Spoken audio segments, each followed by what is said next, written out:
Well, today we're at the Statakion Center here in Astoria. We want to thank the Federation of Hellenic Societies of New York. Today we are doing a reenactment as part of our Greek bicentennial celebration, year-long, of the Greek Ball of 1827. The Greek Ball of 1827 was at the Park Theater. You're going to see actors and actresses dressed in Victorian dress as they were in the time then, but my special thanks to everybody, not only in the Empire District, but to our friends at the New York Federation. So our historians have tried to make this a rather authentic recreation. And so from this newspaper article that you see here, this is from the United States Gazette in Philadelphia. It was a reprint from the New York Commercial Advertiser of the entire account of the Greek Ball itself. And from there, we're going to show you some more interesting factoids. This is a photograph in 1827 of the Park Theater in Manhattan. We're trying to make this recreation a rather legitimate one. It was, at the time, one of the most interesting venues in all of upper society in New York City. This is one of the more interesting factoids. Right underneath, if you can get in closer, is a quote from Lord Byron.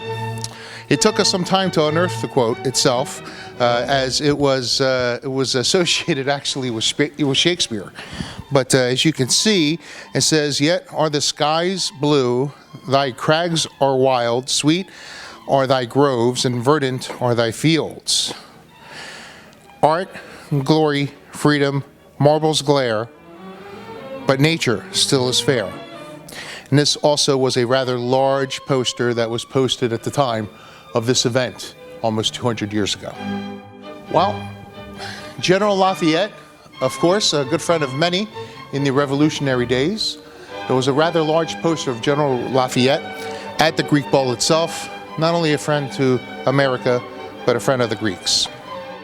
As the Americans once said, "Give me liberty or give me death." Well, here, it was also a saying during the Greek Revolutionary War. The Greek cross that's on the crest of the nation of Greece. It was a rather large plus sign, a Greek cross, and it also appeared in Brooklyn Heights.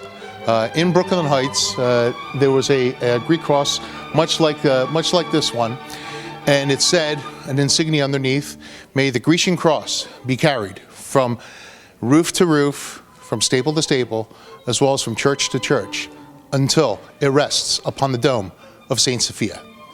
Well, of course, we had General Lafayette, so now you see on the other side of the ball, they had a rather large picture of George Washington himself. Another Phil Helene, at the time of this, George Washington had a long, distant relative, William Townsend Washington. William Townsend Washington died for Greece. He fought for the Greek cause, and he's buried with a monument in Nafplio, Greece. Okay, so here we are again at the Greek Ball, and of course we have Kleanthi, the president of the New York Federation, who loaned us and opened up his door, to spititus, to the Order of AHEPA. Kleanthi, thank you so much. You see what's going on here today. What do you think? It's a beautiful exhibition, this one, and not to honor the Greek Americans, but the Philines, the people that they help us for the revolution and sacrifice not only the money, the family, even their own lives. That's why we're going to be honored. We have to, for those people, what they dedicate and they did for Greece. We're honored that, and we thank very much for the great this country, America, what it did for Greek Americans in America and Greeks in Greece. Thank you, thank you. Iliamo. Everybody knows Ilia Tsekeridi. Ilia, of course, you're not only a brother of the Order of AHEPA of the highest regard, but you're highest regard here at the New York Federation. And what do you think of what you're seeing so far? I tell you, AHEPA did it again. And last week, Jimmy and I were talking about this event, and he said, "How can you say no to AHEPA?"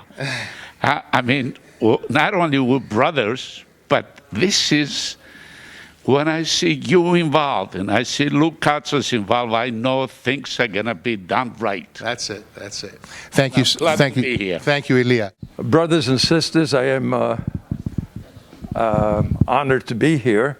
And Brother George, thank you very much for the invitation and this beautiful program that you put together.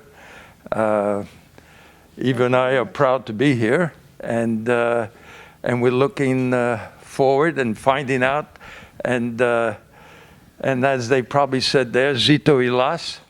Okay, so we're here with Jimmy Calamaras. Jimmy is not only a past president here of the Federation, also a brother, and he opened the doors for us here today, and a good friend, not only of mine personally, but of all of you out there, not just in New York, but globally, as you're witnessing this. Jimmy, what do you think of this today? George, I thank you guys for honoring us with this event. And I think notwithstanding the bicentennial, this is a historic event as well because I think it's the first time, and Elias, check me if I'm wrong, that the Federation has been the host and the gracious host to AHEPA at an official AHEPA event.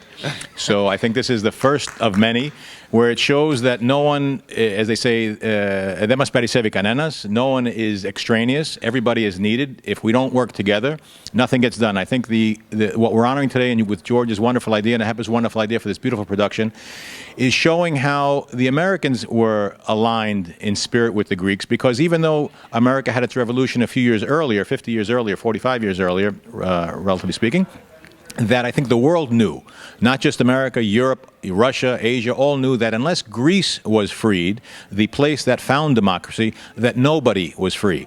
So I think, in essence, the Americans supported this, the Europeans supported Greece's independence because they knew in their hearts that unless the mother of democracy, the mother of philosophy, the mother of all good things in our world today is free, then we're all a little bit enslaved. So we thank you for helping us celebrate this wonderful event. Zito Ελλάδα, ζήτω τα 200 χρόνια της ανεξαρτησίας της Ελλάδος, and very soon the Federation with AHEPA will be marching on Fifth Avenue. I'm sure Kleanthi Elia can attest to that. If not, we'll be there at least with a flag. But there will be a parade. Stay tuned so we can all celebrate as one big happy Greek family in America. Jimmy, thank you again from all of us. Thank you, Jerry. From all of us. So here we are at the Strathakion, which is now the Park Theater of Manhattan in 1827. And you'll be seeing all throughout various clips of our actors and actresses dressed in Victorian dress as they were during that time as we endeavor to do this reenactment in honor of the Greek Bicentennial and the Greek Committee of New York of those days.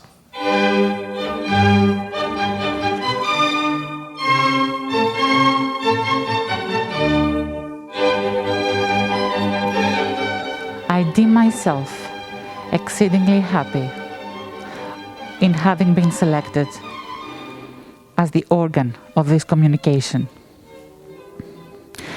And I pray God, the protector of America and Greece, to afford me in future other opportunities in witnessing the reciprocal sentiment of two nations, to the one of which I belong, and offer to the other the sentiments of my admiration and the homage of my gratitude. Your Excellency's most humble and devoted servant, Count Kapodistrias. So that was a letter written on May 5th, 1827. By the first governor of Greece, Ioannis Kapodistrias, addressed to the sixth President of the United States of America, John Quincy Adams, expressing his gratitude for the economic aid, the assistance, the contribution of the American people to Greece, to the Greek people fighting for their freedom, in order to alleviate their pain and, if possible, accelerate their march towards independence. What a glorious moment of history to remember, celebrating 200 years from the Greek independence.